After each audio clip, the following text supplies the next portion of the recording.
దాన్ని కాలగర్భంలో కలిపేసి ఈరోజు దాన్ని కాలుష్య నగరంగా హైదరాబాద్ మారడానికి కాలుష్య నగరానికి ప్రత్యామ్నాయంగా మూసీని ఈరోజు గత పాలకులు మార్చడం వల్ల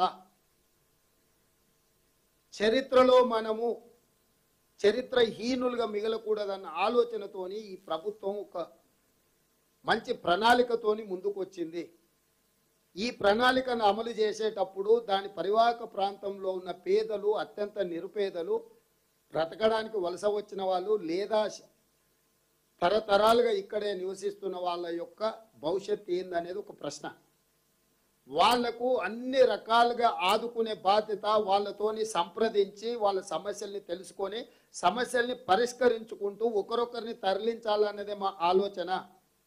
ఆ ఆలోచనతోనే ఆ మూసి నదిలో ఉన్న వాళ్ళను, గర్భంలో నివసిస్తున్న పేదవాళ్లకు మా అధికారులను పంపించి 6 నెలల నుంచి ప్రణాళికబద్ధంగా ఇంటింటికి ఎన్యూమరేట్ చేసి వాళ్ళ ఆధార్ కార్డు నెంబర్, వాళ్ళ ఓటర్ లిస్ట్ నెంబర్, వాళ్ళు ఎన్ని ఒక రూమ్ ఉందా, 2 రూమ్లు ఉందా, అందులో ఎంతమంది ఉన్నారో కూడా కంప్లీట్గా మా అధికారులు 6 నెలల నుంచి పూర్తిగా ప్రయత్నం చేసి దసరా పండుగ ముందల అందులో నదీ గర్భంలో ఉన్న దాంట్లో దాదాపుగా 1600 పైచీలకు ఇండ్లు పూర్తిగా గర్భంలో ఉన్నాయి.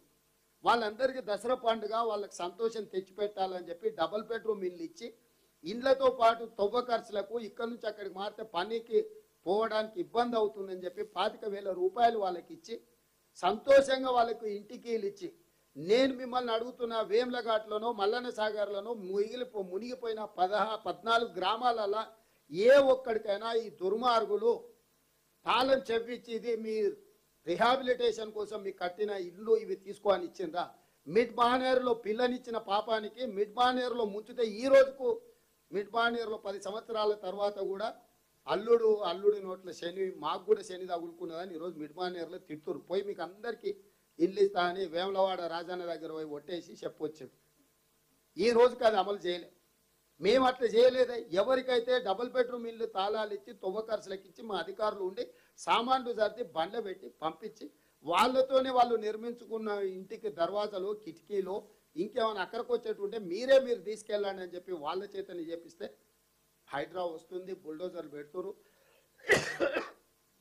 బుల్డోజర్ ఇవి దేనికి అవసరము? బుల్డోజర్లు కానీ హైడ్రాలు కానీ 10 అంతస్తులో 20 అంతస్తులో ఆకాశ హర్మాలు అడ్డగోలు కట్టి అది కూలగొట్టడానికి ఇవి అవసరం. చిన్న పూరి గుడిసె లాంటి ఇల్లు కట్టుకున్న దానికి హైడ్రా ఏంది? దాంట్లో మిషన్లు ఏందా? అసలు ఏమన్నా వచ్చేస్తుంది హైడ్రా? అసలు ఏంది అది? హైడ్రా ఏమన్నా భూతమా? లేకపోతే ఏమన్నా ఫామ్ హౌస్లో వండుకున్న దొరన హైడ్రా అంటే వచ్చే మీద పడి కబలించడానికి?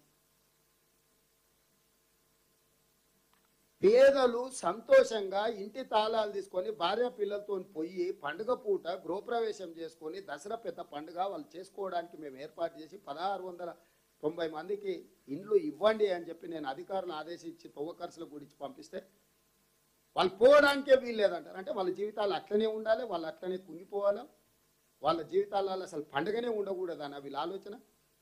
మిగతావి బఫర్ జోన్లో ఒక 10,000 దాకా ఉన్నాయి. ఈ 10,000ను కూడా వాళ్ళని ఏ విధంగా నష్టపరిహారం ఇవ్వాలి, వాళ్ళకి ప్రత్యామ్నాయం ఏం చూడాలి, వాళ్ళని ఎట్లా సంప్రదించాలి, వాళ్ళని ఏ విధంగా వాళ్ళ మనసు చురగొని ఏ విధంగా వాళ్ళకు బెటర్ లైఫ్ ఇవ్వడానికి స్పష్టంగా నేను ఎంఐఎం ఎమ్మెల్యేలకు, లోకల్ ఎమ్మెల్యేలకు 10 సార్లు పిలిచి మా మిత్రుడు Sridhar Babu incharge Rangareddy minister and మా హైదరాబాద్ ఇన్ఛార్జ్ మినిస్టర్ నేను క్లియర్గా చెప్పిన, మీరు కంప్లీట్గా మాట్లాడండి, ఎమ్మెల్యేలను కాన్ఫిడెన్స్లో తీసుకోండి, కార్పొరేటర్లను కాన్ఫిడెన్స్లో తీసుకోండి, ప్రజాప్రతినిధులతో సమావేశాలు ఏర్పాటు చేయండి. ఆ సంప్రదింపులు అయిన తర్వాత అఖిలపక్షాన్ని నేనే పిలుస్తాను, నేను డిప్యూటీ సీఎం గారికి ఆదేశాలు ఇచ్చినా మీరు కన్సెన్సస్ బిల్డ్ చేయండి, అఖిలపక్షాన్ని ఏర్పాటు చేయించండి, వాళ్ళందరితో మీరు మాట్లాడండి, ఫైనల్గా ఒక ప్రపోజల్ తీసుకొని రాండి అని చెప్పి నేను ఒక పక్కన మా మంత్రులను సమన్వయపరుస్తూ మా మంత్రులకు ఆదేశాలు ఇస్తూ మా మంత్రులని కార్యాచరణకు పంపించి అధికారులతోని ప్రతిపక్షాలతో సంప్రదించి ముందుకు వెళ్ళాలంటే మేము అడ్డుకుంటాం. బుల్డోజర్లు మా మీద నుంచే పోవాలి, పోటీలు పడుతున్నారు మా మీద నుంచి ఓని అని. ఏందనుకుంటున్నారు అది? మరి బుల్డోజర్ మా మీద నుంచి పోవాలంటే కాబట్టి పాత్రికేయ మిత్రులారా మీరు ఆలోచన చేయండి, ఈ నగరాన్ని ఇట్లే వదిలేద్దామా? ఈ నగరం ఇట్లనే మురికి కూపంగా మారి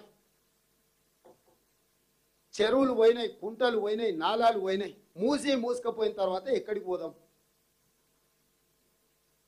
ఈరోజు ప్రభుత్వం చేస్తున్న మంచి కార్యక్రమాన్ని అడ్డుకోవడం ద్వారా ఏం చేయదలుచుకుని ఈ నగరాన్ని సర్వనాశనం చేయదలుచుకురా?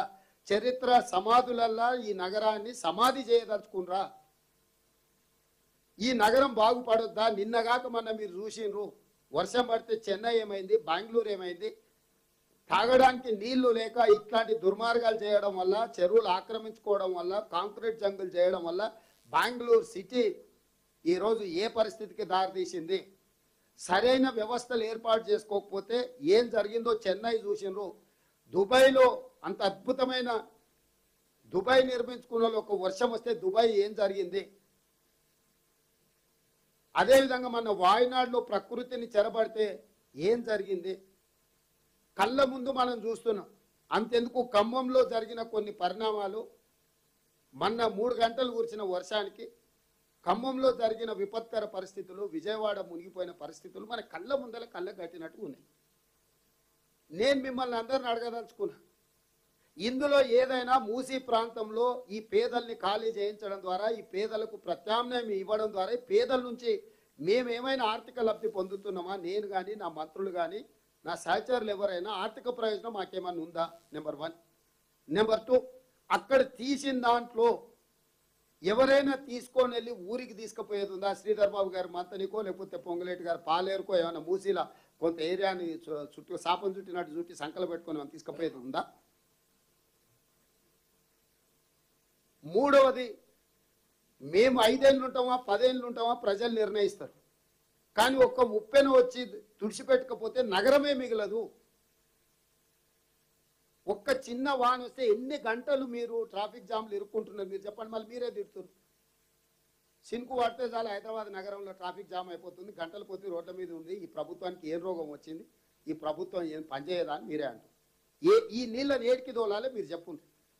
ఇదేమన్నా బ్యాంకులో ఉన్న నగదా తెలియకుండా హవాలా ద్వారా దుబాయ్కి పంపించి అక్కడ ఏమైనా దాచిపెట్టుకోవడానికి? లేకపోతే ఇదేమన్నా ధరనే కంప్యూటర్లో గోల్మాల్ చేసేసి ఎంబడే ఆ భూమి తీసి ఈ భూమి పెట్టి, ఈ భూమి తీసి ఆ భూమి పెట్టి భూములు కొల్లగొట్టడానికి? ఇదేమన్నా గజ్వేల్ ఉన్న ఫామ్ హౌస్ పండించి ఓన్లీ ఇతనాలకే వనుకోతాయని చెప్పి అందరికీ 2000 కోట్లు కొనేటోడు దొరకడు, ఆయనకు మాత్రం 4500 క్వింటాలకి ఇచ్చి కొనుక్కునేటోళ్ళు దొరుకుతారు. ఇదేమన్నా అట్లాంటి మాయాజాలమా? ఏం చెప్పండి, మీరు చెప్పండి. నాకు ఒక్కడికి కాదు, నేను ఒక ఆలోచన చేస్తున్నా. మీరు అందరు కలిసి నాకు ఒక అవకాశం ఇచ్చారు, మా మిత్రులందరికీ కాంగ్రెస్ పార్టీకి ఒక అవకాశం ఇచ్చారు. ఈ అవకాశాన్ని ప్రజలకు ఉపయోగించాలి, ఈ రాష్ట్రాన్ని బాగుపరచాలి.